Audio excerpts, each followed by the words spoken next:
Então, ó, o que que acontece?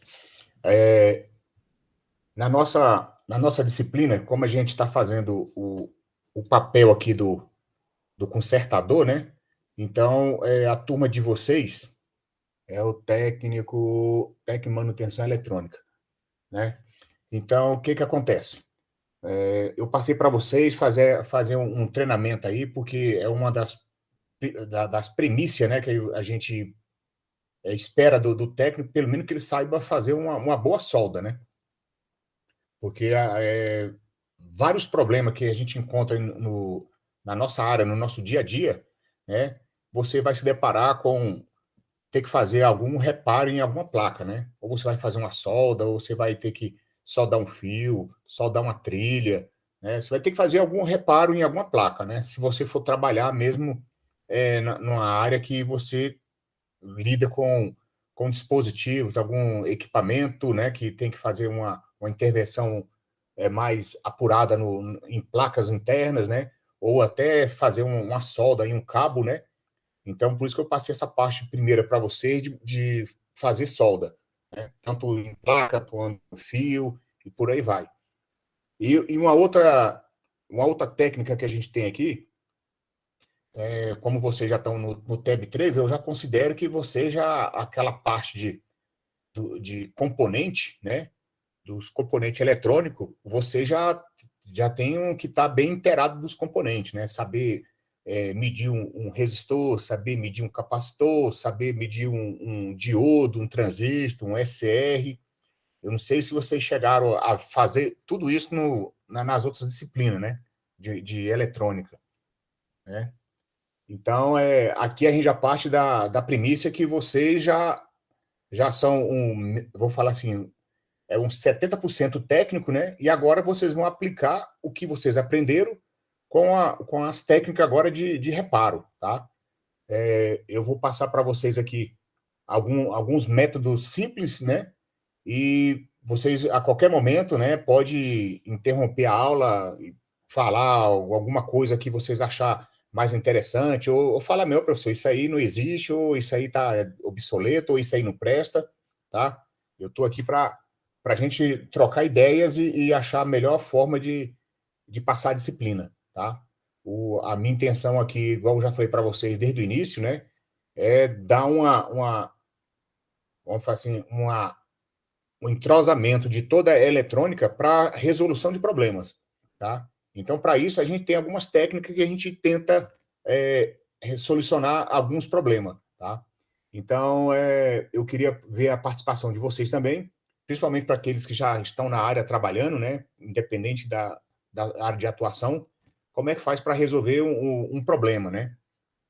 Então, o pessoal pode falar aí quais são as técnicas existentes, ou qual a técnica que você utiliza no seu dia a dia, ou se não utiliza, ou se, sei lá. Vamos embora falar aí para a gente começar a nossa aula. Quem já atua na área aí, pode começar aí.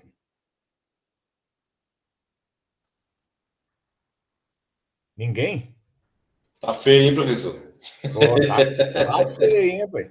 Vocês não sabem como é que resolve um problema? Mas Hein, depende, pessoal? depende do problema, professor. Não, mas nós estamos falando aqui de eletrônica, né? De De repente, só uma equipamentos. limpezinha já resolve. Oi? De repente, só uma limpezinha já resolve. Exato. Aí, ó, você é uma técnica, limpeza. Limpeza é uma Isso. técnica, né? Já. Então, Primeiro tem que saber como a máquina funciona para saber o que está errado, né? exato, um primordial é saber primeiro o que é o equipamento, né?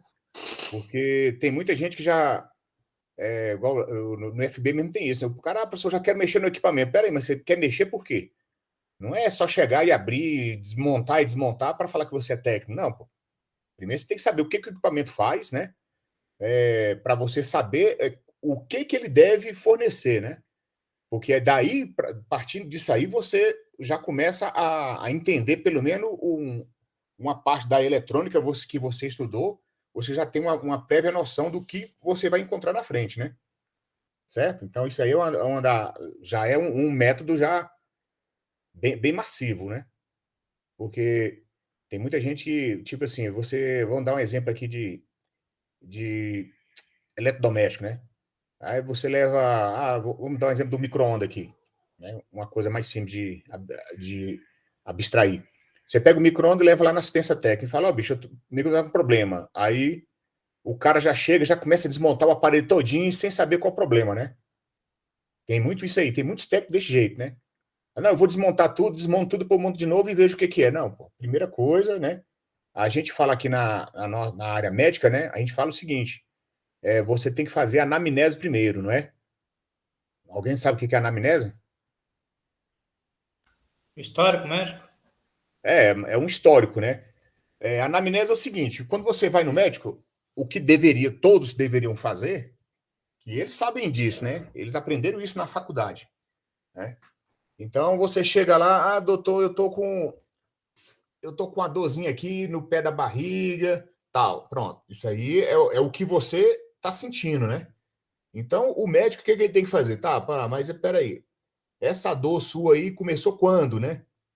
Foi de manhã, foi à tarde, foi à noite, foi ontem, foi anteontem, né? Então, a anamnese é exatamente isso. Você vai começar a fazer uma reconstituição para ver se você consegue chegar naquela dor que o paciente está sentindo, né? Mas essa dor aqui foi depois que eu comi certa comida, ou então foi depois que eu tomei uma medicação, ou eu levei uma queda no dia tal, né? Ou então eu dormi de mau jeito, amanheci com essa dor. Quer dizer, aconteceu alguma coisa para você chegar com essa dor, né? E o equipamento, né, é a mesma coisa, né? Vamos dar outro exemplo aqui também, bem palpável, né? Isso é muito comum, né? Eu tenho um cunhado que tem uma oficina mecânica. Aí, eu já deparei lá, certa vez lá, o pessoal chega bem assim, esse carro tá com problema. Aí a pessoa fala, mas qual o problema, né? O meu cunhado lá, mecânico, né, fala, mas qual o problema? Aí o, o operador, né, o motorista, né, que conhece o carro é dele, ele fala, rapaz, não sei não, anda aí que você vai ver o problema. Pô, isso não é, você não tá passando o problema, né? Porque eu posso andar no carro e não identificar problema nenhum, não é? Você tem que andar no carro e falar, ó, eu estou andando no carro, quando eu piso no freio acontece isso, ou quando eu passo marcha acontece isso, quando eu acelero até certa velocidade acontece X, acontece isso. Então, quer dizer, você tem que falar mais ou menos o princípio do defeito que você acha que é um defeito, né? Então, isso é uma anamnese. Aí nós, técnicos, temos que fazer essa anamnese também. Que é o quê? Perguntar para o cliente, né? O cara vai lá para a sua oficina lá e deixa lá um micro-ondas. Né? Esse micro-ondas está com defeito. Pô, tá bom. Senhor, mas qual o defeito? O primeiro ele vai falar, né? Não funciona. Pô, mas espera aí, não funciona o quê? Né? Ele liga? Não, ele liga. Tá, então pronto. Então aí já está ligando. Mas qual o problema? Não, ele liga, mas não funciona. Né? Tem muita pessoa que fala assim, liga, mas não funciona. Tá, mas espera aí, vamos lá. Quando você coloca alguma coisa dentro dele, você faz a programação certinha, né? E ele corre o tempo certinho, faz o barulho rotineiro que ele faz mesmo, a ventoinha rodando, né? E não está aquecendo o alimento, né? Aí você começa a mapear para ver se você consegue chegar já mais ou menos no problema, né? Então, mesmo se o cliente não sabe, mas ele vai te falar, ó, eu coloco os alimentos aí e não esquenta. Ou então eu coloco os alimentos e esquenta demais. Né? Tudo que eu coloquei dentro estoura. Né? Ou então o aparelho não liga. Né? Ele está ligado na tomada, mas eu aperto a tecla lá, liga, ele não liga. Né? Então eu aperto, ele liga, mas a função tal não funciona. Então, quer dizer, você já começa a deduzir mais ou menos que pode ser o teclado, né? Então, quer dizer, algumas teclas não estão funcionando. Então, é bem mais fácil você começar a tentar resolver um problema, né, pela causa, né, e fazer essa anamnese com o cliente, que você reduz. Vou falar aí, não vou chegar a ser muito sensato, não, mas vamos falar assim: 50% do problema você resolve fazendo uma investigação com o próprio cliente, né? Fazendo as perguntas chaves, né? Tem muito cliente que não responde às nossas perguntas, né? Tá com problema, agora vê aí, pô, vê aí porque não tá funcionando, né? Não é assim na prática?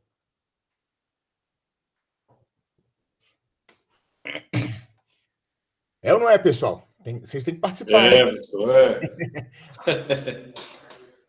Eu estou falando aqui, mas se eu estiver falando potoca, professor, isso aí não existe, não, professor. Você está inventando isso aí, tá? Pode falar. Mas é isso aí mesmo. E pode dar exemplo também de vocês também, porque a nossa matéria aqui é uma matéria de construção de conhecimento, tá? Porque a gente está aqui na academia, né, a gente fica um pouco fora do mercado e a gente tenta o máximo de fazer a ligação da academia com o mercado, né? Então, quer dizer, tem muitas coisas que acontecem no mercado que a gente está na academia e não está por dentro, né? E tem coisas que a gente está por dentro na academia que ainda não chegou no mercado. Então, geralmente, a gente tem aluno que está mais à frente do que o professor, porque ele trabalha numa empresa, essa empresa já está com a tecnologia mais avançada e fala, ó, professor, esse método aí já não é mais utilizado, utiliza-se assim, assim, assado, tá? Então, vocês podem participar que a nossa matéria aqui é um diálogo construtivo, tá? Legal? Então tá aí, ó, o método de resolução de problemas, né?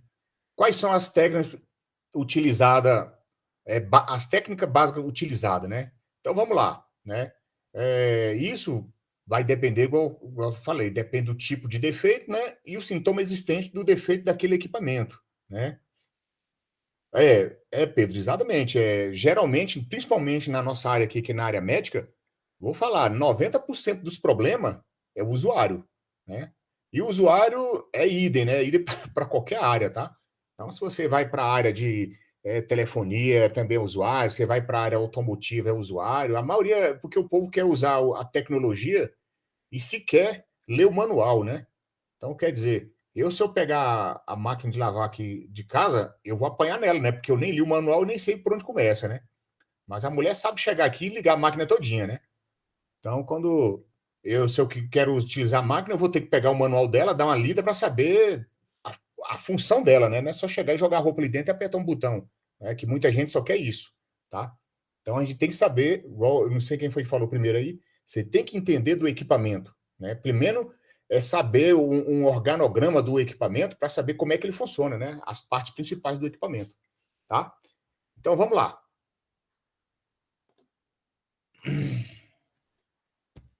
Então, nós temos aí algumas principais métodos de resolução, né? Temos aí medida de tensão, né? Medida da amperagem, medida da resistência, método de substituição, o método de bridging, né? Que essa é uma forma antiga, né? Mas é bem utilizada, tá?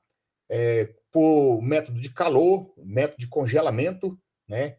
Rastreio e injeção de sinais, testador de componentes e lâmpada teste, a lâmpada série, né? Algumas bancadas técnicas aí usa a lâmpada série, ressoldagem, ajuste, etc.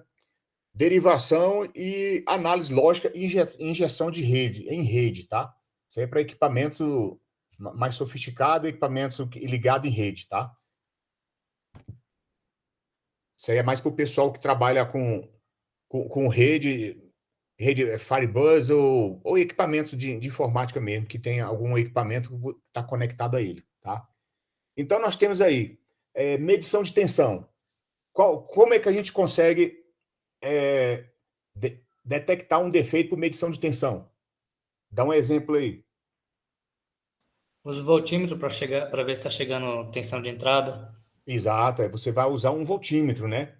Então, você vai colocar um voltímetro aí em paralelo com a carga ou em paralelo com o equipamento que você está aferindo ali, né, no conector de entrada, ou retira o cabo dele, né, do receptáculo lá e testa esse cabo, né?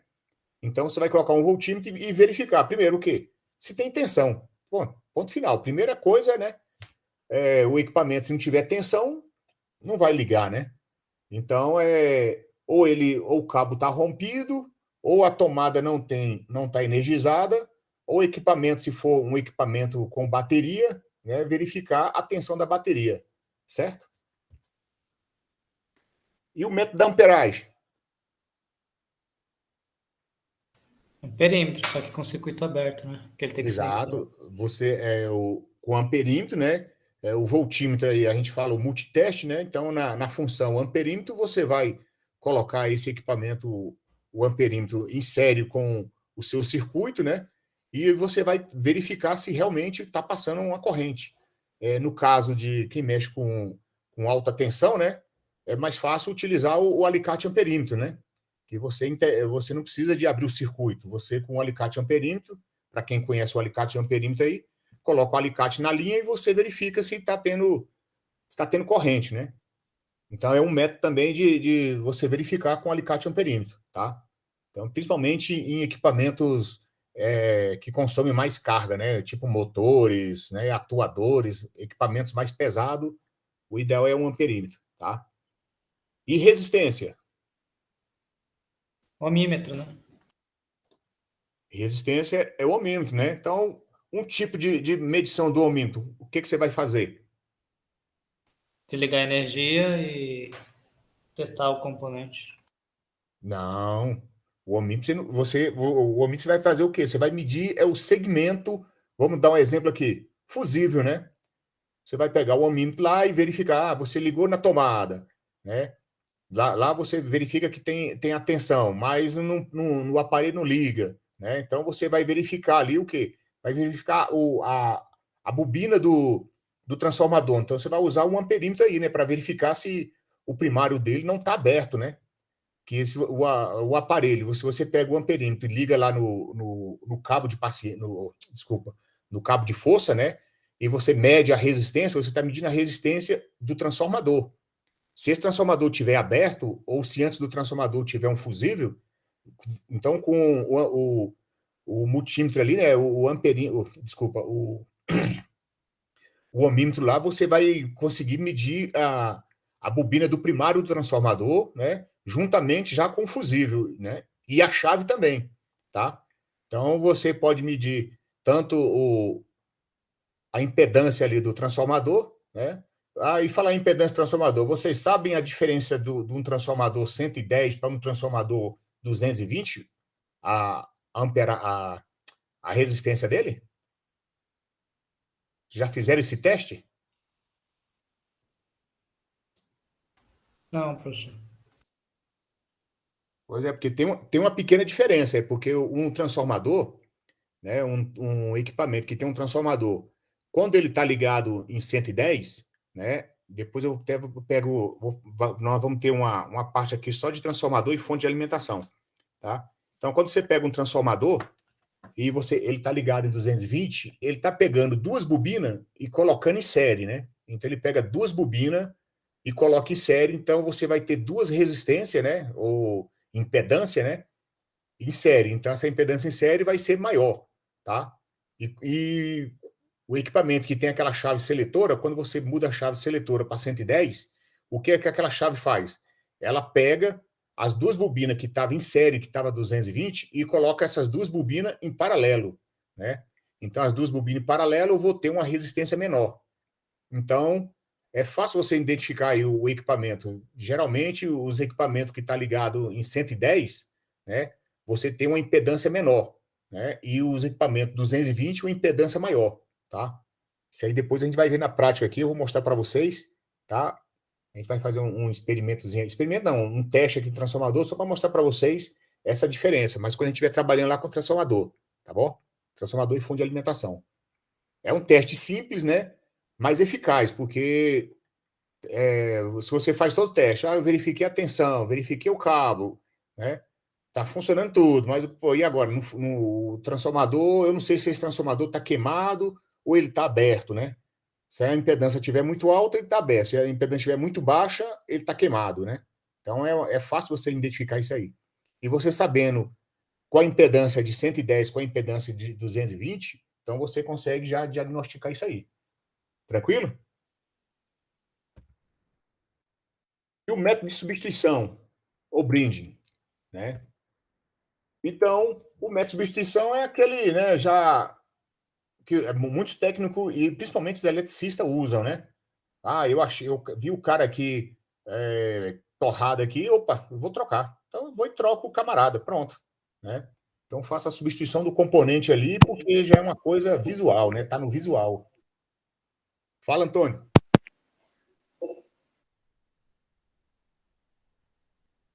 Nada, não?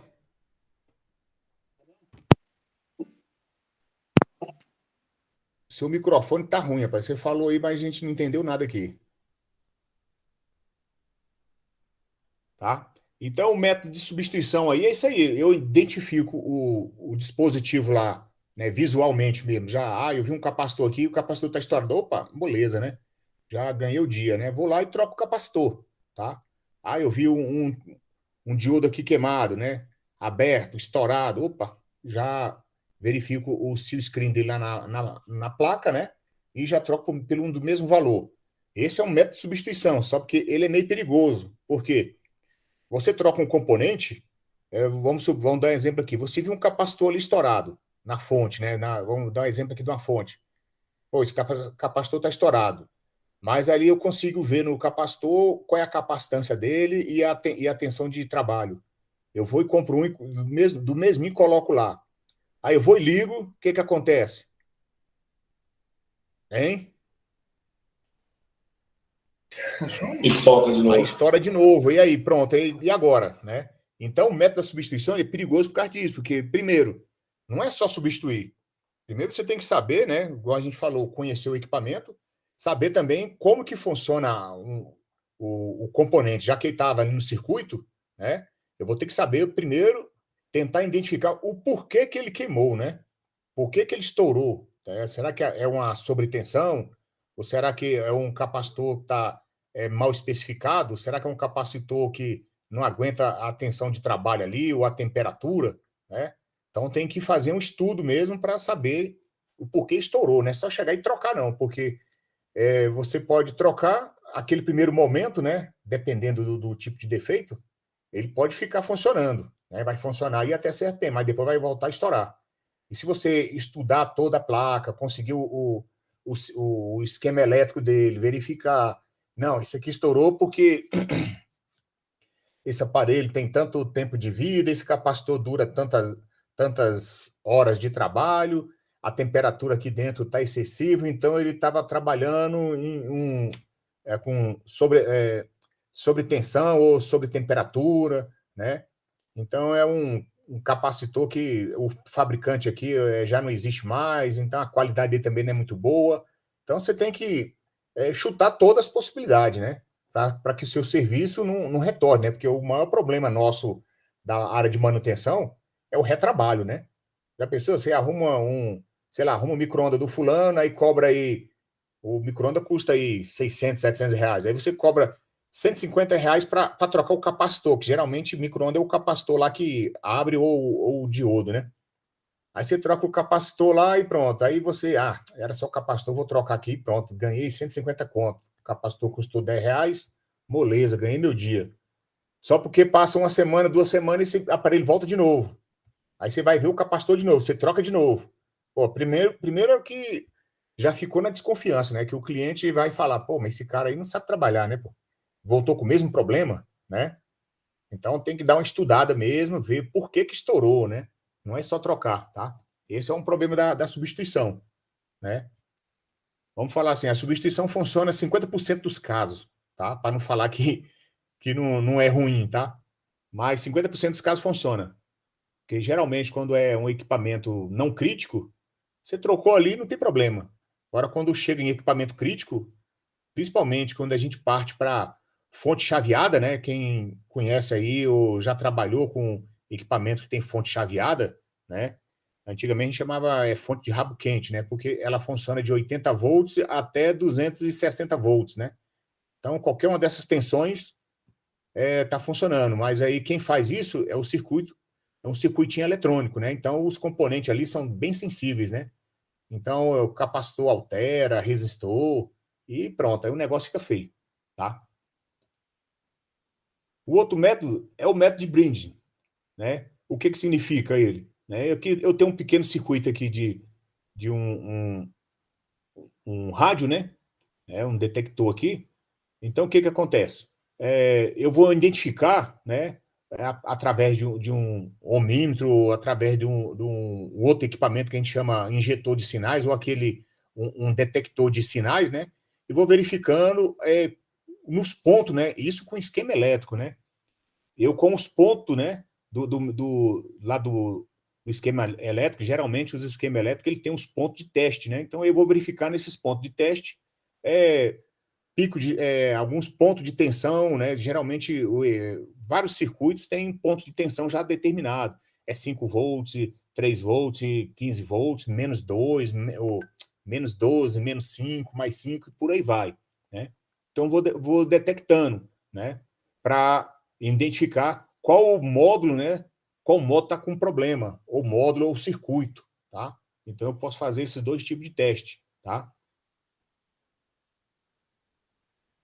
O outro, medida de resistência. O ohmímetro, ele é muito utilizado na eletrônica, viu? Então, vamos falar aqui, eu não sei se eu falei para você, foi para outra turma. Quando você, o primeiro método de resolução de problema é o visual, né? Então, você bateu um olho ali, verificou, né?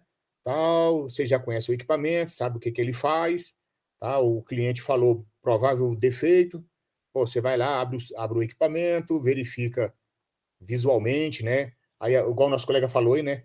Dá uma limpezinha ali, né? Aquela limpeza técnica, né? Passa uma trincha lá, um pincelzinho para tirar poeira, ou então leva ali no ar comprimido e joga um jato de ar para tirar todo o excesso de poeira, para ficar até melhor para trabalhar, né? Então, aí depois disso aí vem o quê? O nosso primeiro camarada, né? Nosso primeiro ajudante, que é o nosso multímetro, né? E no multímetro, a escala de continuidade, ela é muito utilizada, né? Antigamente, a continuidade era na escala de 0 ou 10, né? Então, é bem pequena. Hoje, não. Nos multímetros digitais, aí você já tem a escala de continuidade com bip, né? Então, você não precisa mais nem de olhar para o multímetro, né? Apitou, tem continuidade. Não apitou, está aberto, tá? Então, você tem aí, ó, vou dar um exemplo aqui, né? Um teste de continuidade, né? Então, eu tenho um fusível aqui, né? Esse fusível está rompido aqui o filamento dele, né? Então, rompeu o filamento, né? Eu não vou ter uma continuidade, né? Então, o meu galvanômetro aqui, do meu multímetro, né? Nem mexe, né? Então, se não mexe, se for num multímetro digital, o que que acontece? Ele nem soa o bip, tá? Então, eu não vou ter nada. Então, o circuito está aberto, né? Quebrou o filamento, tá? E quando eu tenho continuidade? Opa, o meu filamento está perfeito, né? Do meu fusível, está perfeito, né? E o meu galvanômetro, né? Teve uma movimentação, saiu do zero e foi até, né? O 1, né? Saiu do infinito, desculpa, tá? Saiu do infinito, né? E veio para 1, para próximo de zero aqui, né? E no caso de não continuidade, ele está lá no infinito. No caso do nosso multímetro aqui é analógico, tá? Mas se for no digital, o que vai acontecer no digital? Quando não tem continuidade, o multímetro vai ficar lá sem mostrar nada no display, tá? Deu continuidade, ele vai chegar próximo a zero, né? Até o zero do multímetro, né? Dependendo da precisão do multímetro, aí vai ficar 0,00010 ou 001 ou 00, né? Que é o ideal, né? Quanto melhor o multímetro, mais preciso é a sua escala. Tranquilo aí? Se eu estiver indo muito rápido aí, pessoal, vocês podem falar aí, viu? Que depois nós vamos ter, vocês vão ter uma avaliação já, que eu vou deixar para vocês fazer referente a essa aula aqui, viu? E referente às soldas também lá que vocês fizeram, tá? Então, outro método aqui, né? Eu com o meu ohmímetro de novo, né? Eu vou medir o quê? Chaves, né? Então eu tenho vários equipamentos, tem chave liga, desliga, né? Eu tenho relé também que funciona como chave, né? Dependendo da atuação desse circuito, é um relé que vai acionar um outro circuito. Então ele também funciona como uma chave, né? Eu tenho o quê? Eu tenho os teclados de membrana, né? Teclado mesmo de computador é uma chave, né? Então quando você pressiona lá, ele fecha essa chave. Como é que você mede isso? Você vai colocar a sua ponta de prova lá preta e vermelha, né? Entre os terminais da chave, né? E pressionar. Você pressionando, o ponteiro tem que mover, né? Mover, no caso do digital, ele tem que mostrar um valor, né? Sai do infinito e vai para zero, tá? Então, Se você movimenta lá, né, e essa chave não fecha o contato, então essa chave está com defeito. Então, o meu ohmímetro aqui não vai ter continuidade, né? Então, vai estar um circuito aberto também, tá? Quando eu tenho uma chave funcionando, né? Igual eu falei aqui para vocês, qualquer tipo de chave, tá? Então, pode ser um relé, pode ser um head switch, pode ser uma push button, pode ser uma chave alavanca, né? Pode ser uma chave deslizante, né? Pode ser um interruptor.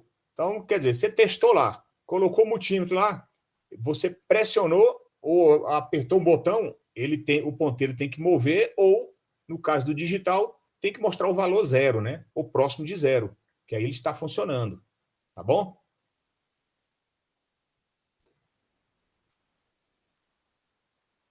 Também a nossa escala de resistência é utilizada para medir também potenciômetros, né? Então vamos lá, dar um exemplo um exemplo prático aqui. O potenciômetro é usado em que aí? Eu tenho, vamos dar um exemplo aqui. Eu tenho vamos dar um exemplo aqui, deixa eu ver aqui. Eu tenho um radinho, vamos falar, um radinho fica mais fácil, né? Eu tenho um radinho aqui e eu vou aumentar o volume, né? Então, dentro dele, eu tenho uma resistência, né? Uma resistência de carvão, né? Que ela interliga o meu pino 1. Opa, deixa eu voltar aqui. Ela interliga o pino 1 ao pino 3, tá? Então, tá aqui, ó. Ela interliga o pino 1 ao pino 3. E o pino 2 é a metade do meu potenciômetro. Se eu tiver esse potenciômetro aqui, o valor nominal dele 10K, vamos dar exemplo, né? 10K, né? Se eu fizer uma medida dele do 1 para o 2 ou do 2 para o 3, eu vou ter a metade do meu potenciômetro, que é o quê? 5K, né? Se ele é de 10K nominal, a metade é 5, tá? Então eu tô aqui, pega a ponta de prova, preta ou vermelha, coloco no pino 1 e no pino 3, né? Movimento o meu eixo rotativo. Esse ponteiro do meu multímetro nem oscila, né? O que acontece? Essa trilha está rompida, então eu não tenho, né? Eu não tenho a medição de resistência, né? Então está rompida a trilha ou o conectorzinho aqui está com defeito, né? Então eu não consigo fazer a medição, tá? Da mesma forma, né? Se eu vou medir a metade do meu componente, eu sei que ele é de 10K nominal. Então, se eu pegar o pino 1 ou 2, o pino 1 e 2, ou pino 2 e 3, eu vou ter a metade, né? Então, eu vou rodar meu eixo lá, né? E vou medir. Se movimentar, né? Eu tenho pelo menos uma metade do meu potenciômetro. No outro caso aqui, né? No primeiro aqui da esquerda, né? Eu estou medindo do pino 1 ao pino 3. Do pino 1 ao pino 3, o meu ponteiro nem moveu. Então, não moveu. Esse filamento aqui está rompido, né? Está rompido internamente. Mas quando eu fui medir agora do pino 1 para o pino 2, opa, o meu ponteiro moveu, então eu tenho uma resistência. Então, quer dizer, eu sei que esse meu potenciômetro ele está funcionando 50%, eu só tenho 50% do meu potenciômetro. Né? Da escala nominal dele 10K, eu só estou com 50K. Tranquilo aí? Tá? Então, vamos supor aqui um equipamento que é usado isso aí. Vamos dar um rádio aí. Eu tenho um rádio aí, e só porque nosso rádio hoje é digital, né? Mas os rádios antigos eu tinha esse botãozinho potenciômetro para aumentar o volume, né? Então, aí eu começo a aumentar o volume e de repente, puf, né? Para o volume some. Sumiu por quê? Porque a resistência está quebrada, né? Então a resistência está quebrada, ele funcionou até certo volume e depois ele ficou mudo, né? Porque desligou o circuito ficou aberto, tá? Eu não tive o contato, tá? E tem vários equipamentos que utilizam potenciômetro, tá? Então vamos falar aí. Eu tenho vamos colocar um exemplo que é uma centrífuga, né? Uma centrífuga aí de laboratório, eu tenho um potenciômetro lá que ajusta a velocidade do motor, tá? Então eu tenho aí de 0 RPM até 5.000 RPM, tá? Então, quer dizer, esse potenciômetro vai fazer essa conjunção com outros circuitos, vai me dar a velocidade do meu motor. Se esse circuito, esse potenciômetro tiver com defeito, esse motor ele vai rodar até certa velocidade e vai parar. Ou então ele não vai nem partir, né? Porque o terminal tá defeituoso, tá bom? Então, isso eu consigo tudo com o teste de continuidade, tá? Outro aqui, bem simples. Semana passada a gente estava com uns alunos aqui do TEB, né? E eu mostrei para eles um equipamento que não saía som, né? Então o alto-falante dele não é que o alto-falante estava com defeito, né? Foi um teste que a gente fizemos aqui, né? Toda uma avaliação do equipamento. E esse equipamento tinha que gerar um sonar, né? Ou então o mais famoso detector fetal, que ele é um sonar para medir os batimentos cardíacos do bebê na barriga da mãe. Então, o que acontece? Ele mostra no display lá os batimentos cardíacos, mas não saiu o áudio, né? Então, primeira coisa que os técnicos fizeram, né? Nossas técnicas de resolução. Opa, se não está saindo, se tem o batimento lá e não está saindo o áudio, opa, vamos logo lá no alto-falante, né? Então, o que é o alto-falante? O alto-falante tem lá o valor nominal dele, né? Geralmente é 8 ohms, 6 ohms, 12 ohms, sei lá, né? Vai ter a impedância dele, tá? Você vai lá com o multímetro na escala de continuidade, né? E vai medir essa impedância e ver se a impedância está batendo. Se ele estiver funcionando, você vai ter uma resistência. Se não, né? Vai dar zero. Né? Der zero, né? O zero não, vai dar infinito. Der infinito é o quê? A bobina está rompida. Tá? Seu alto-falante foi pro pau. Tranquilo? Então, é nesse estilo aí. Outro, né? Eu vou medir capacitor. Ah, fala em capacitor. Vocês sabem medir capacitor? Com multímetro?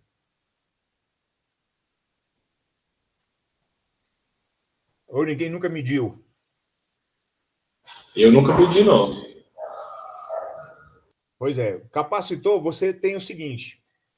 Tanto no multímetro analógico quanto no multímetro digital, você vai medir o capacitor. Primeiro, você tem que descarregar o capacitor. Coloca ele em curto-circuito, né? Interliga as pontas dele, que ele vai fazer a descarga, né? Dele mesmo, próprio mesmo. Depois você pega o multímetro, coloca uma escala maior, né? De continuidade lá. O ideal é colocar ele aí a partir de 1 mega, né? E você vai fazer o seguinte: você vai medir o capacitor, né? Então, no primeiro momento, ele vai fazer uma carga, ele vai carregar, porque você está colocando na verdade, você está colocando uma fonte em paralelo com o capacitor, né? Então ele vai carregar, né? Ele carregou, você vai medir lá, você vai verificar que com o digital a numeração vai subindo, subindo, subindo até chegar a zero. Quando chega a zero no ohmímetro lá, né? É porque ele já carregou total. E depois você vai inverte as pontas, ele vai descarregar aquela tensão que ele carregou do capacitor, vai descarregando, tá? Então esse é um teste de continuidade que você testa com o multímetro, tá? Você pode verificar com o multímetro aí se o capacitor está em curto-circuito, né? Geralmente alguns capacitores, principalmente o capacitor de tântalo, né, em placas de fenolite, né, na placa de circuito, geralmente eles costumam entrar em curto, dependendo do tipo de operação do equipamento.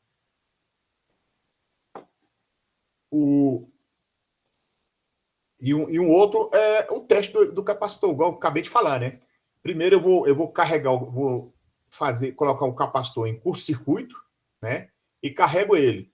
Quando eu inverter, eu vou ter que o meu ponteiro ele vai subir carregando, né? E quando eu inverter, ele vai descarregar, vai descer o meu ponteiro até o infinito, tá? Esse é o teste do capacitor. Então aí eu sei se o capacitor tá bom, né? Ou o capacitor tá em curto-circuito. Pessoal, tá chovendo demais aqui e dando uns trovão aqui. Se cair a nossa rede aqui é porque a minha luz foi embora, viu? Aqui é um condomínio e você já viu como é que é condomínio, né? Choveu, olha o barulho, tá ouvindo, né? Choveu, já era. Então, isso é o capacitor. Mas esse aqui é só um teste, um teste aqui, só para vocês falar assim, tá bom ou não tá bom, mas não é um teste preciso, tá? O teste preciso, você tem que ter um capacímetro, né? O seu multímetro aí tem que ter a função de capacímetro e ele vai medir o capacitor, ainda falar qual a sua carga, né? Se ele é de 10 micro, se é 10 nano, 10 pico, por aí vai, tá? Entenderam essa parte do capacitor aí? Outro método de testar o capacitor. Quando eu estudava eletrônica, né, a gente pegava uns capacitor, né, tem uns capacitor bom aí, uns capacitor de poliéster, né? Então tá escrito no capacitor. É muito utilizado e o pessoal que mexe com som automotivo, eles colocam esse capacitor, né? Tá lá, 200 não, vamos colocar aqui 400 microfarad e 220 volts ou 350 volts, 360 volts. Você já deve ter visto isso aí em algum capacitor. Então, se ele tem mais de 250 volts ali, você pode socar ele na tomada, né? Enfia ele na tomada lá, ele vai carregar. Ele vai carregar, né? Corrente alternada ali, né? Então, ele vai carregar com cargas elétricas até a capacidade total do capacitor. Se ele é de 320 micro, é 320 microfarad que ele vai carregar ali, né? E como é que você faz para saber se ele está carregado? Opa, aí a gente fazia duas coisas, né? Uma, colocava no pescoço do colega, né? Ou então usava uma chave de fenda para colocar em curto, né? Coloca os dois pinos em curto, você vai descarregar o capacitor. Então vai dar um estralo aí, é porque descarregou, tá?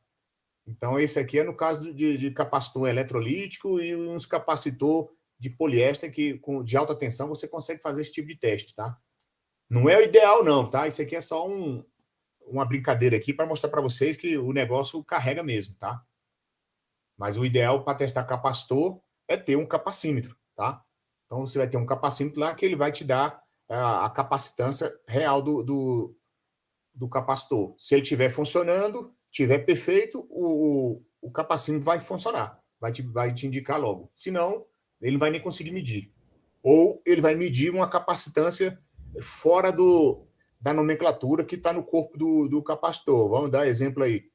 Ele está marcando lá que tem 4.700 microfarad, né? Ou então 4K7, né?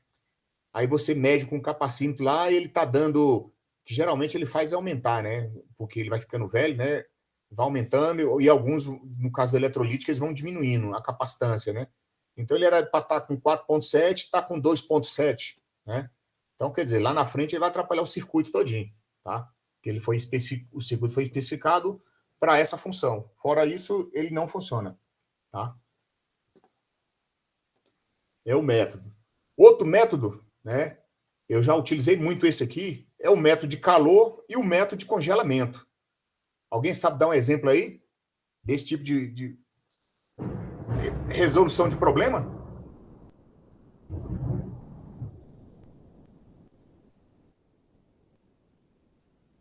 Não conheço, professor. Oi? Não conheço esses. Qual área que você trabalha? Eu vou te dar Manutenção do celular, o congelamento é excelente, né, professor? Para ver os componentes lá.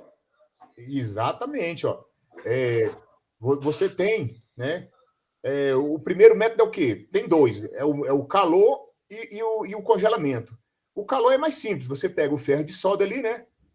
Coloca sobre o componente e vê a resposta do equipamento, né? Quer dizer, se certo componente sobreaquece, quando ele entra em. Tipo assim, aí eu tenho um problema intermitente. Vamos dar um exemplo da televisão, né? A televisão, essas novas digitais aí. Então, a televisão, quando eu ligo lá, tá perfeita, funcionando bonitinho. Aí passa aí 1 hora, 2 horas, ela começa a apresentar alguns defeitos, né? Então, você pode fazer os dois testes, né? O de calor e de congelamento. O de calor é o quê? Você verifica o provável componente que pode vir a aquecer e dar problema, né? Você pega o ferro de solda e coloca sobre esse componente, você vai forçar ele a trabalhar na temperatura de saturação, né? Geralmente esses equipamentos, componente eletrônico, né, chip, né, trabalha com a temperatura alta aí, geralmente aí 80, 90 graus Celsius, né? Então eles conseguem trabalhar com isso aí e tem alguns que conseguem trabalhar até mais, 120 graus, tá? Então você testa, você coloca o ferro de solda em cima e verifica se a televisão vai apresentar aquele mesmo problema que o cara falou, porque geralmente o cara fala, ó, essa televisão aqui funciona 1 hora, daqui a pouco ela começa a dar problema. Aí você leva para a oficina, chega lá, liga, não dá problema, né? Mas aí você tem que fazer o seguinte: primeiro, o quê? Ele falar que dentro de 1 hora dá problema, então vai ter que deixar ela 1 hora ligada primeiro, né? Para você ver se aparece o problema. E se você ficar com ela lá 24 horas, que já acontece isso, né? Até o povo fala, né? Quando o técnico chega perto, o problema some, né? É sempre assim, né? Aí você tem que provocar o problema, né?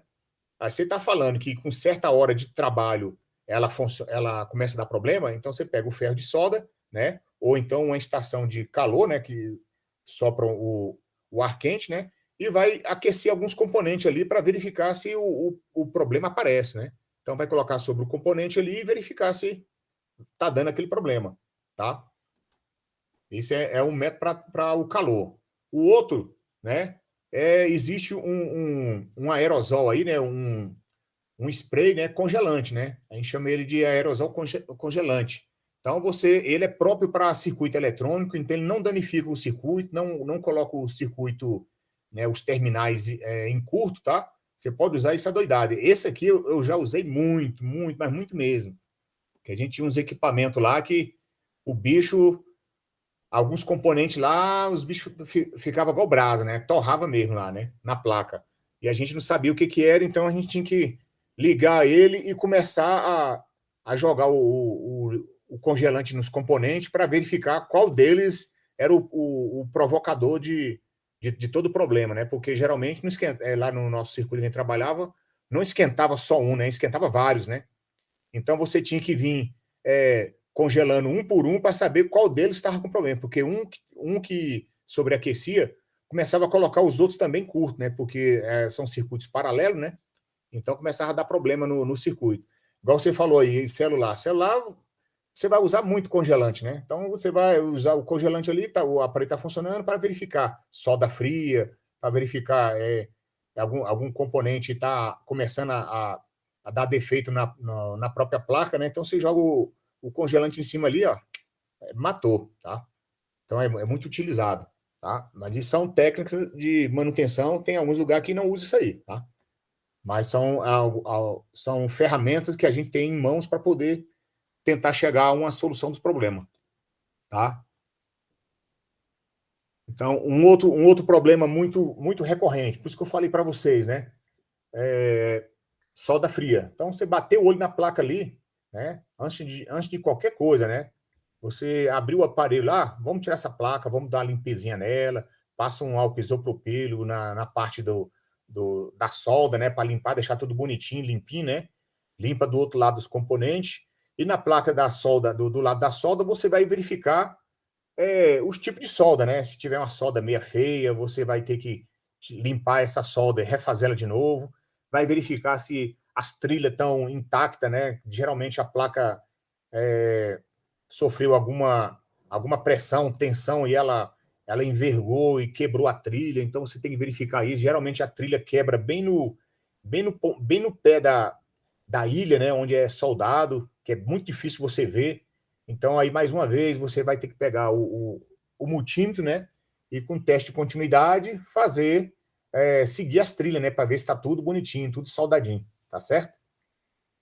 Esse é uma das técnicas aí, por isso que vocês estão praticando a parte de desfazer solda, tá? E a outra é isso aí, né? Você vai ter que soldar, vai ter que refazer algumas trilhas, né? Vai ter que colocar alguns jump, dependendo da trilha. Se a trilha foi muito danificada, você vai ter que refazer essa trilha, colocando um jump no lugar dessa trilha, ou então enchendo essa trilha com solda, refazendo toda ela, tá? São técnicas de manutenção de placas, tá? Então é muito utilizado aí para a gente tentar resolver um problema ali. Se você achar um problema ali no visual, né? Da parte de solda fria ou solda mal feita, né? Ou, ou um rompimento de ilha com trilha, tá? Acontece muito isso aí. Isso dependendo da placa, tá? Tem umas placas boas que, lembro que eu falei para vocês, tem que eu tava com ela aqui mesmo, uma placa vagabunda, né? Tipo assim, equipamentos não muito críticos, os caras botam a placa vagabunda mesmo, né? Agora, uns equipamentos de qualidade, né? O equipamento que, vamos supor que no caso nosso, que a gente trabalha com equipamento médico, né? Então, você tem uma placa lá que custa aí 30, 40 mil reais, né? Então, uma placa dessa aí não é uma placa vagabunda, né? É uma placa dupla face, três face, né? E por aí vai. Então, você vai ver que não é uma placa vagabunda, então ela não vai romper trilha à toa, tá?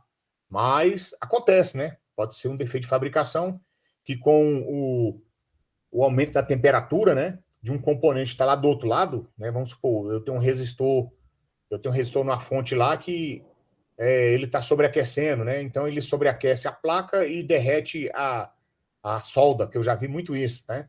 Então o resistor aquece tanto que a solda onde ele estava conectado começou a sair. Aí toda vez que esse equipamento era ligado, né, o resistor esquentava tanto que a solda que ele era soldado começava a ferver também, né? E com o tempo essa solda ficou fria e não dava mais o contato.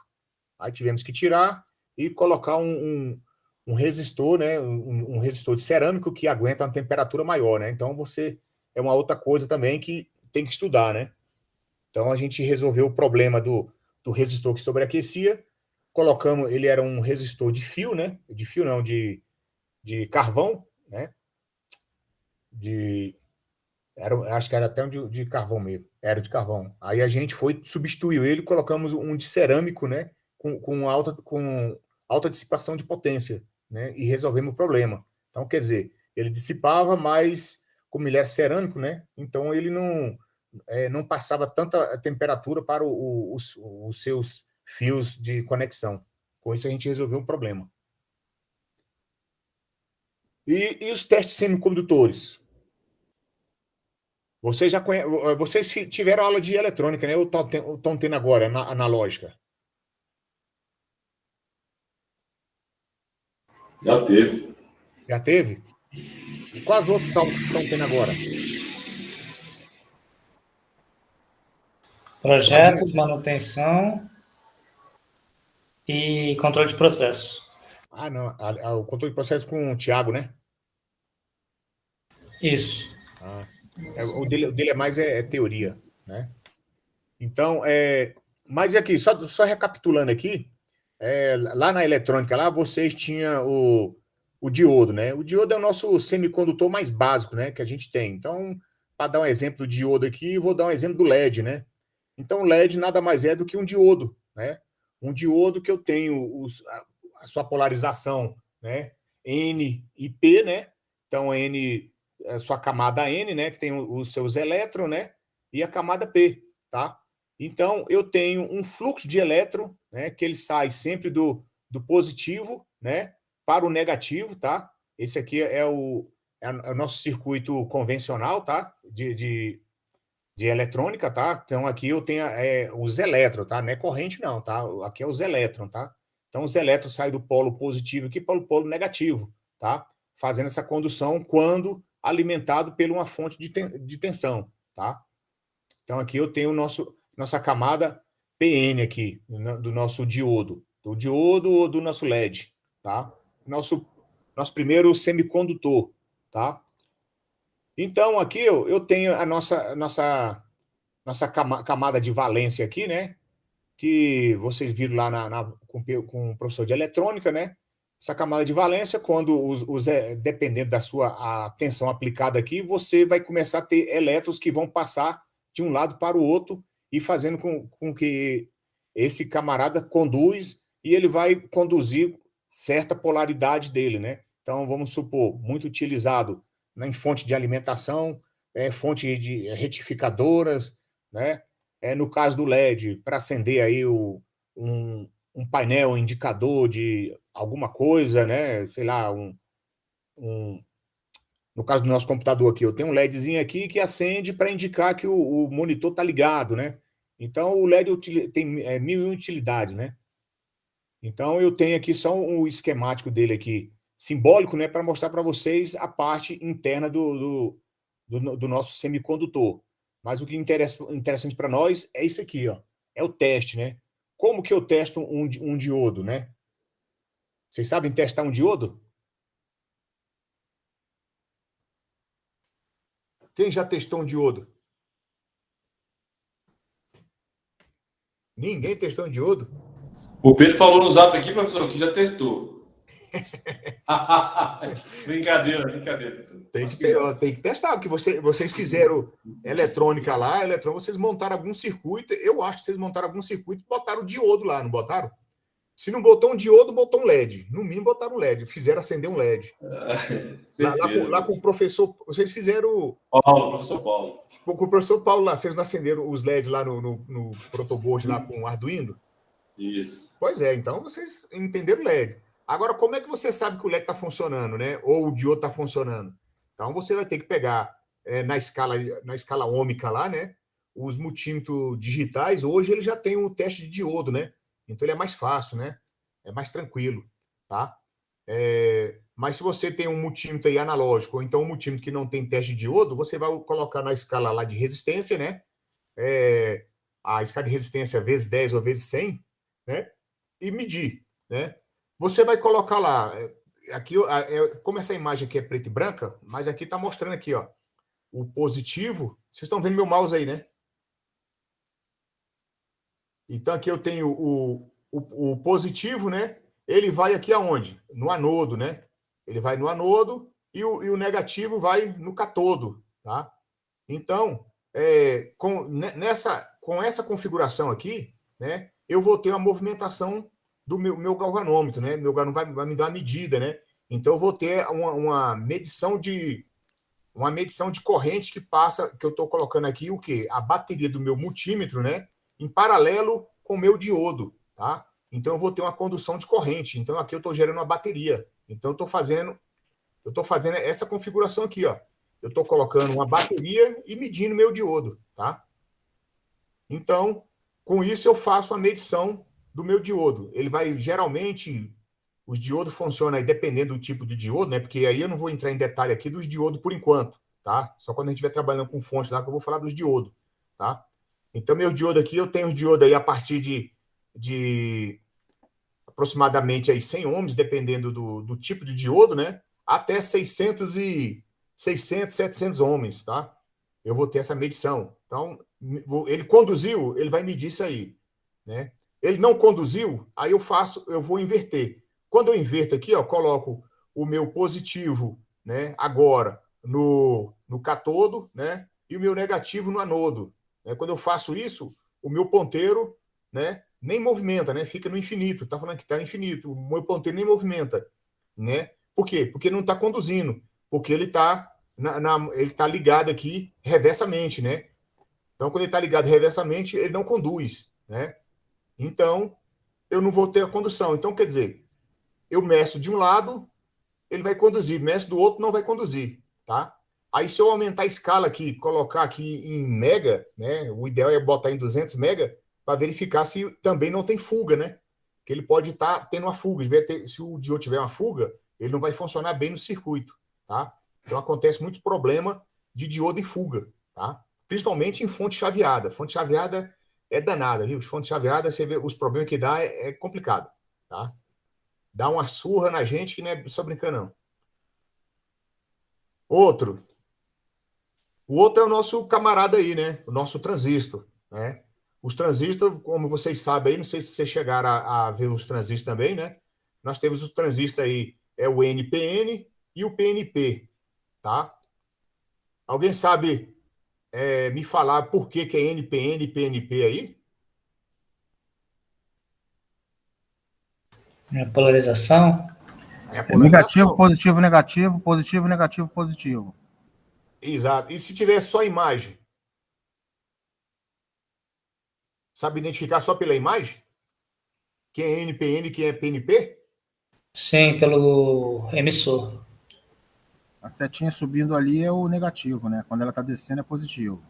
Exato. Então, é fácil identificar, você vai identificar exatamente pela setinha, né? Então, quer dizer, a seta vai indicar o seguinte, como é que eu aprendi? A seta é o negativo, então a negativo vai pegar aqui, ó, N, base P, coletor N. Né? Então, vai ser NPN. Quando a setinha estiver entrando, então o centro é N, e as duas extremidades é P, né? Então, se eu identificar a seta sempre como N, né? Então nunca vou errar se aparecer só a figura. Isso aqui é questão de concurso, viu? Já vi concurso que caiu isso aqui, viu? E neguinha erra que, vou te falar, viu? O cara muda essa setinha aqui e faz umas perguntas meio cabulosas para vocês e todo mundo cai no pega, né? Mas é o que acontece, tá? Então, aqui, ó, se aparecer só a figura para vocês, o símbolo do transistor, né? Então, se você sabe quem é o N, que o N sempre vai ser a seta, então você pega aqui, ó, N. N, a base aqui é P, e o C, N. Do outro lado, se o meio aqui é N, então os duas extremidades é P. Então, esse aqui é um PNP, tá? Então, é tranquilo isso aqui. Nada mais é do que dois diodos, né? Aqui são dois diodos. Um diodo P, o NP e outro diodo NP, né? Dois diodos interligados aqui. O outro da mesma forma. Da mesma forma aqui. É um diodo PN e outro diodo PN, para formar um transistor, né? Se a gente tivesse no laboratório, a gente ia fazer um transistor, né, através de diodos, né? Então, só para vocês verem que o transistor é uma junção de dois diodos, tá? E vai aumentando mais, né? Depois você tem lá o SCR, você tem o tiristor, né? Que vai aumentando mais camadas, né? Então, eu tenho mais camadas positivas, igual não sei quem falou aí, positiva e negativa, né? Mais camada PN. Tá ok? Mas isso aí vamos deixar mais para frente, tá? Então aqui a mesma coisa. Você tá aqui eu tenho aqui a nossa nomenclatura aqui do nosso transistor, né? Então aqui eu tenho o meu fluxo de elétron. O transistor ele funciona aqui como se eu tivesse aqui duas fontes, né, de tensão, né? Que essas duas fontes de tensão vai ter o meu fluxo de corrente, né? Que vai ter minha condução na minha camada de valência, né? E com isso vai fazer o fluxo de elétron, né? E observe a diferença. Quando o meu transistor ele é um transistor PNP, eu tenho esse sentido da corrente, né? A corrente E até a corrente C, tá? Por isso que tem aqueles cálculos lá da eletrônica lá, né?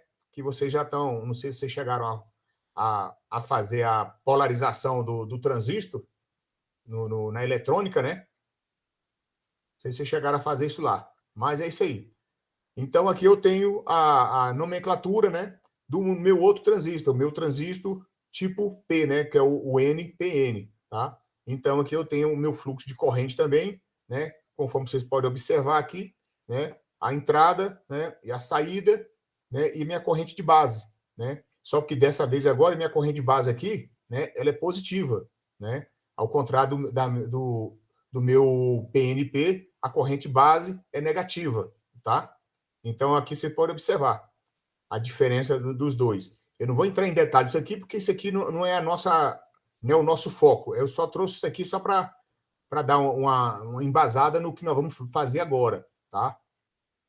Né? Então, a configuração dos transistores de junção, né? Então, aqui existe três configurações base dos transistores que aparecem no circuito eletrônico, tá? Então, eu tenho aí a base comum, né? Base comum já é simples de verificar, porque a base está ligada no comum, no meu terra, tá? Então, essa aqui é a configuração base comum, tá? Eu tenho a configuração emissor comum. Vocês observam que aqui o emissor está aterrado.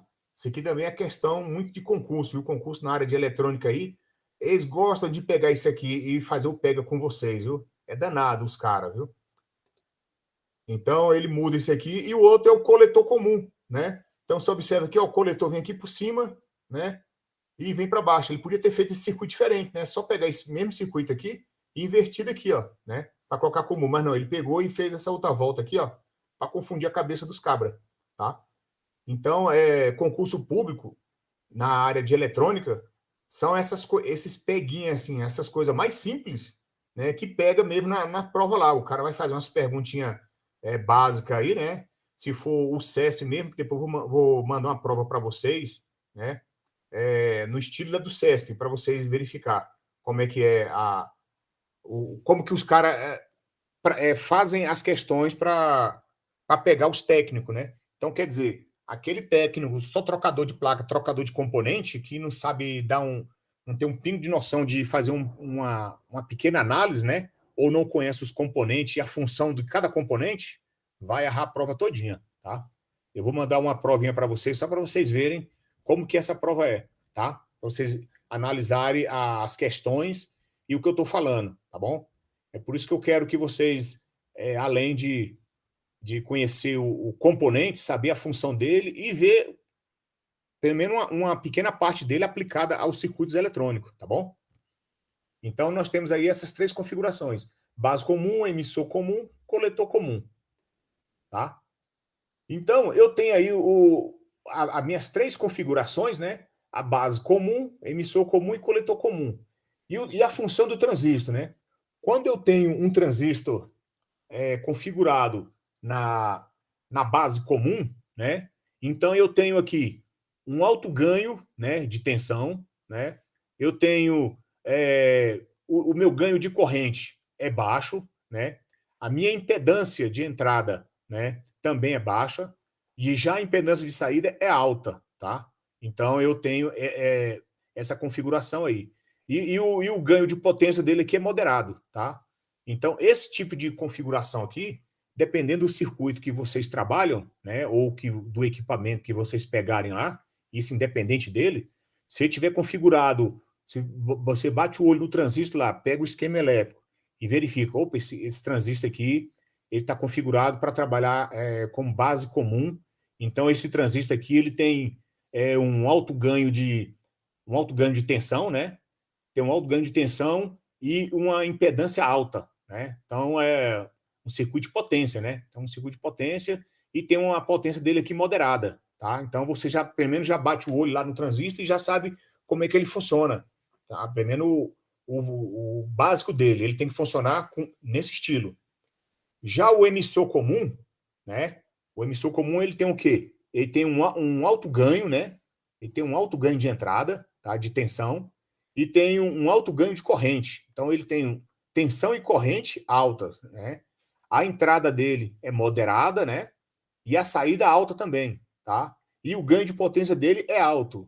Esse tipo de emissor comum aqui é muito utilizado em equipamentos de som, né? Equipamento de som que eu preciso de ter um alto ganho de entrada, né? E um ganho de corrente, porque quanto maior a corrente, maior a minha tensão. E se eu tenho uma maior corrente, maior tensão, eu vou ter um alto ganho de potência, né? Então eu vou ter uma potência de saída de som melhor. Coletor comum, eu tenho baixo ganho de tensão, né? Um alto ganho de corrente e uma alta impedância de entrada e uma baixa impedância de saída. E já o ganho dele, né? O ganho de potência dele é moderado, tá? Então, essa configuração aqui, as configurações básicas que aparecem em todos os tipos de equipamento eletroeletrônico. Se for equipamento que usa transistor, ele vai apresentar nessas três configurações básicas, tá? Aí depois você tem outras configurações, mas ela sempre vai sair dessa configuração básica. Então eu posso ter dois transistores, né, com base comum, né, para fazer uma configuração Darlington, né, que a gente fala, né? Então, mas Darlington é um outro estudo, é um outro transistor. A gente não vai trabalhar aqui, tá? Mas é só para mostrar para vocês que vocês têm que conhecer o básico, que do básico vocês deduzem como é que funciona a coisa mais para frente. Tá certo? Tá, e como é que eu testo os transistores, hein? O transistor é danado. Vocês já testaram o transistor? Que já testaram o diodo, né? Pessoal, Eu não, professor. O Antônio está falando que sim. Né, Antônio? Brincadeira, professor. Pera aí, pessoal, só um momentinho, vou pegar só uma água aqui. 2 minutinhos. A gente já volta aí. Vai pensando em como é que testa o transistor, que eu vou perguntar, hein?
O professor caiu aí ou fui eu que caí aqui? O professor foi buscar uma água.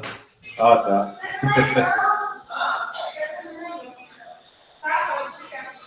O professor foi lanchar, velho.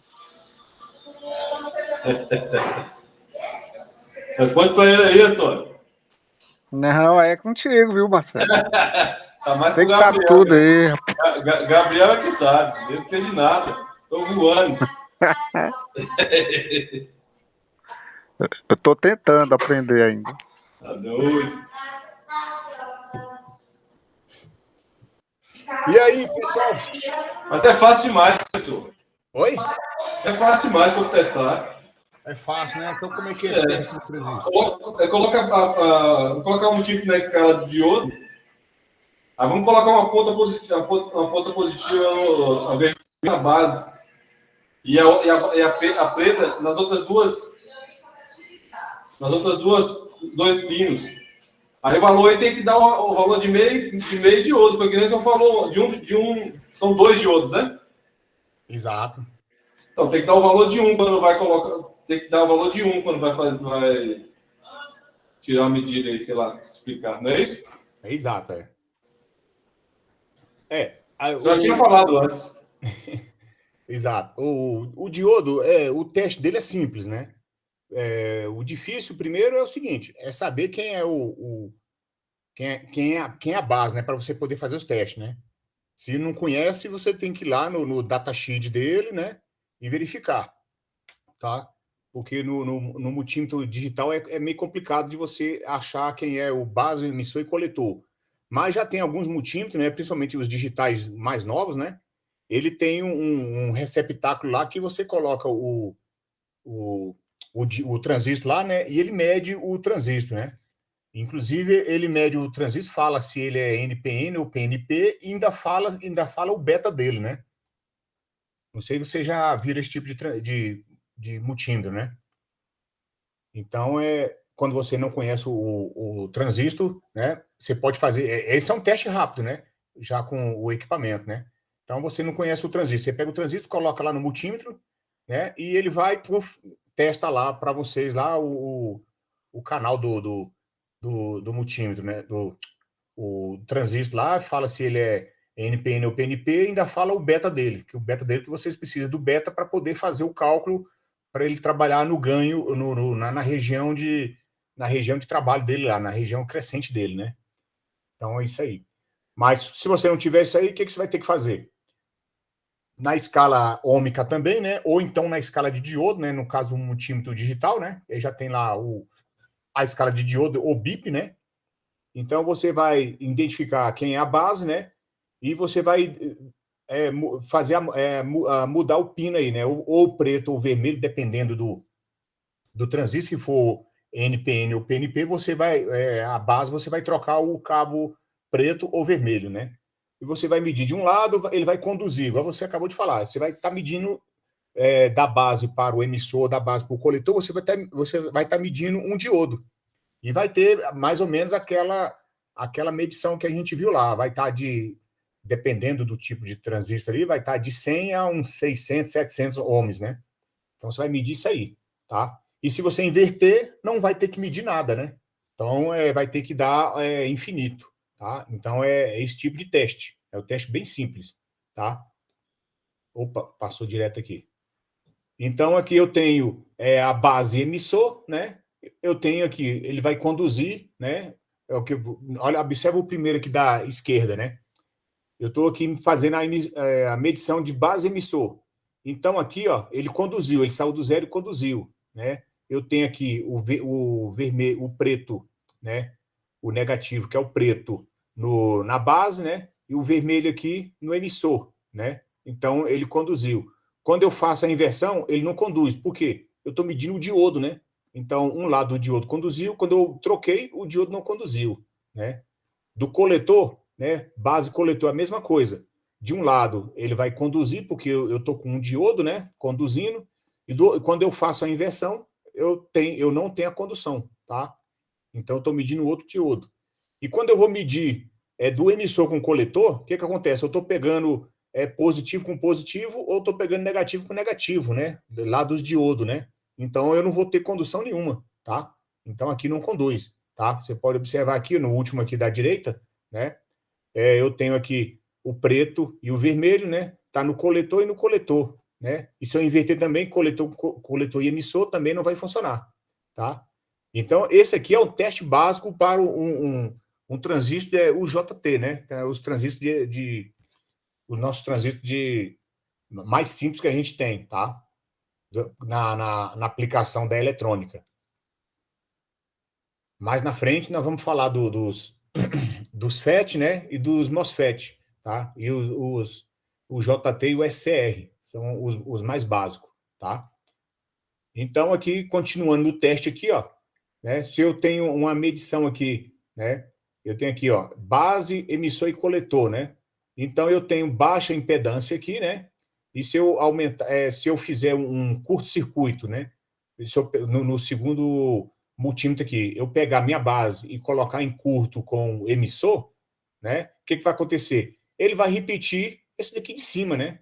Porque eu estou pegando, é como se eu estivesse medindo esse lado aqui, né? Eu estou colocando em curto o emissor com a base, né? Então, se eu emissor com a base, eu continuo medindo quem? Esses dois estão em curto, eu estou medindo, como se eu estivesse medindo a base e o coletor. Eu vou medir a base e o coletor desse lado de cá, né? Então, ele vai funcionar, tá?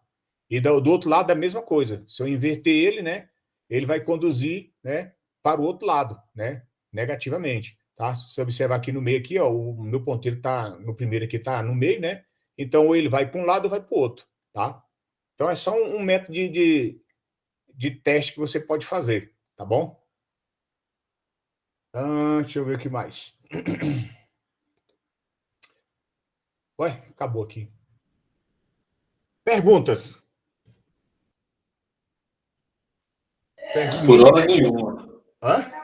Por hora nenhuma. Ué, mas tem que ter perguntas aí, ué. Uma aula dessa aqui. O senhor vai postar esse material lá para a gente, né, professor? Vou postar esse material e vou postar uma atividade para vocês fazerem, tá? Porque vai ser referente à solda lá que vocês estão fazendo, tá? Vai ter uma atividade que eu vou perguntar os métodos os métodos para vocês proceder para fazer uma solda, apesar também dos materiais e produtos, ferramentas utilizadas, tá? E o método para efetuar uma solda, tá? Vocês têm que descrever isso para mim, tá bom? E mais essa aula de hoje aqui. Vou passar para vocês para entregar na próxima aula. Já é uma atividade que vale nota, por isso que vocês têm que participar, tá bom? E aí, perguntas?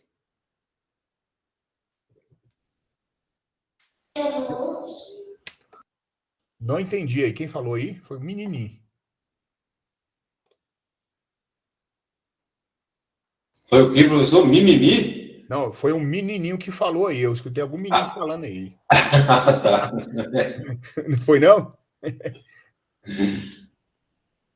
Tá certo, pessoal? Então, ó, a nossa aula por hoje, esse aqui que eu preparei, essa aula aqui que eu falei, eu vou falar devagar para ver aqui, porque tem muita gente que, vamos falar aqui, passou batido nas outras disciplinas, né? Aí quando chega, igual eu falo, quando chega na minha disciplina, eu já considero que todo mundo já conhece tudo, eu não precisava nem estar falando isso aqui. Era tipo assim, é chegar, dar uma placa, dar um equipamento, ó, vamos trabalhar aí, vamos resolver esse problema, né? Considerando que todo mundo já sabe. Eu sou um cara que gosto assim, eu não gosto de ficar dando teoria, tá? Eu gosto mais da prática, então eu gosto de explicar a prática, né? Negócio de teoria, porque teoria você vai falando, e já foi provado que uma aula com mais de 50 minutos, a partir de 50 minutos não é aproveitado, né? Então a pessoa tem atenção até os primeiros 50 minutos. Depois de 50 minutos, pronto, todo mundo fica zen. Né? É desse jeito. Então não adianta você ter 4 horas de aula falando aí que não vai, o cara só vai fixar os primeiros 50 minutos. Isso já foi provado mesmo. Isso aí não estou falando coisa à toa, não, é sério mesmo, tá? Se você não mudar o foco, né? Tipo aqui, a gente está fazendo aqui. Então, se a gente tivesse em aula, né? Em sala de aula, a gente fazia isso aqui, essa parte teórica, depois a gente ia para uma parte prática.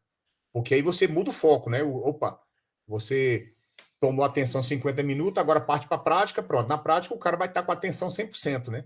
Aí você completa as 2, 3 horas, 4 horas de aula.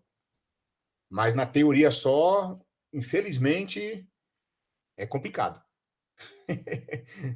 Tá ok? Tem chamada, professor? Não, né? Vou fazer agora aqui. Deixa eu parar a apresentação aqui. Olha o menininho aí, professor. Era o estúdio. Chega tá cheio de bonequinho lá, ó. Pois é. Tô na Ixi, minha nave rapaz. espacial. Ele tá lá na NASA. Não, tô na minha nave orbitando aqui. Aí, ó, viu? Os menininhos falando aí. Ah, é meu filho que tá falando aqui.